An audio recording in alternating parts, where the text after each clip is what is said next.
Hello guys, ഇന്ന് ചാലക്ക ഹോസ്പിറ്റലിലോട്ടാണ് നമ്മുടെ യാത്ര. അമ്മമ്മയുടെ മുട്ട് മാറ്റിവെക്കൽ ശസ്ത്രക്രിയയുടെ ഡീറ്റെയിൽസ് അറിയാൻ വേണ്ടിയാണ് പോയത്. RSP കാർഡ് വഴിയാണ് ഞങ്ങൾ ചെയ്തത്. അങ്ങനെ പറവൂർ സ്റ്റാൻഡിലെത്തി. അവിടെ ഞങ്ങളുടെ ഒരു കസിനെ കണ്ടിരുന്നു.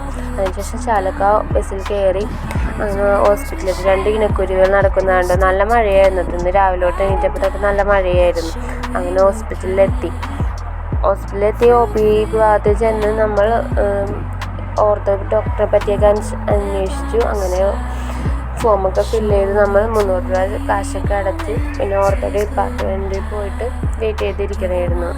ഡോക്ടർ വരാൻ കുറച്ച് ലേറ്റായി. അടുത്തുള്ളവരോട് ചോദിച്ചപ്പോൾ അവർ ചെയ്തതായിരുന്നു.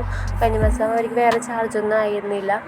ആകെ അതിനു മുമ്പുള്ള ടെസ്റ്റിനൊക്കെ വെച്ച് കാശാകണമെന്നാണ് പറഞ്ഞത്. അങ്ങനെ ഞങ്ങൾ കുറച്ച് ചായ കുടിച്ചിട്ട് വരാമെന്ന് പറഞ്ഞ് ചായയും സാൻഡ്വിച്ചും ഞാൻ കഴിച്ചു. അമ്മമ്മ പപ്സ് കഴിച്ചു.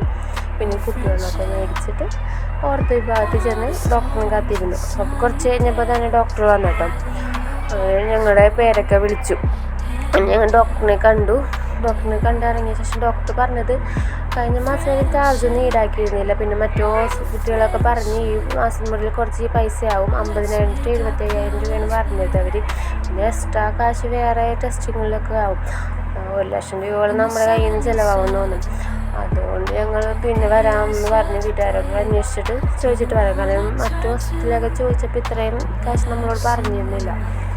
ഒന്നും കൂടിയൊക്കെ അന്വേഷിച്ചിട്ട് ചെയ്യാമെന്ന് വിചാരിച്ചു. ഇത്രയും കാശ് ഇപ്പോൾ റെഡി ആയിട്ട് എടുക്കാനില്ലാത്തതുകൊണ്ട് ബസ്സിൽ കയറി ലാസ്റ്റ് സീറ്റാണ് കിട്ടിയത്. അപ്പോൾ അമ്മമ്മക്ക് കുറച്ച് നേരം കഴിയുമ്പോൾ ഇരിക്കാൻ പറ്റാണ്ട് കുറച്ച് ഇഷ്യൂസ് ഉണ്ടാക്കി. അങ്ങനെ ഫ്രണ്ടിൽ വേറൊരു സീറ്റ് മേടിച്ച് അങ്ങനെ അവിടെ പോയി ഇരുന്നു.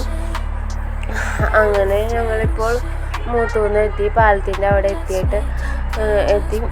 മഴക്ക് കുറവുണ്ടായിരുന്നു. രാവിലെ തൊട്ട് നല്ല മഴയായിരുന്നു. പിന്നെ ചീത്തോളിലെത്തി. അവിടെ നിന്ന് ഒരു ഓട്ടോ പിടിച്ച് ആനപ്പുഴ ഞങ്ങളുടെ വീട്ടിലോട്ട് എത്തി. പിന്നെ സാലഡൊക്കെ കഴിച്ച് ഇന്നും രാവിലെ തൊട്ടുണ്ടായ കാര്യങ്ങൾ അമ്മമ്മ സംസാരിച്ചിരിക്കാം. അമ്മമ്മ ഒരു വിധമായിട്ടുണ്ടെന്ന് യാത്ര ചെയ്തപ്പോൾ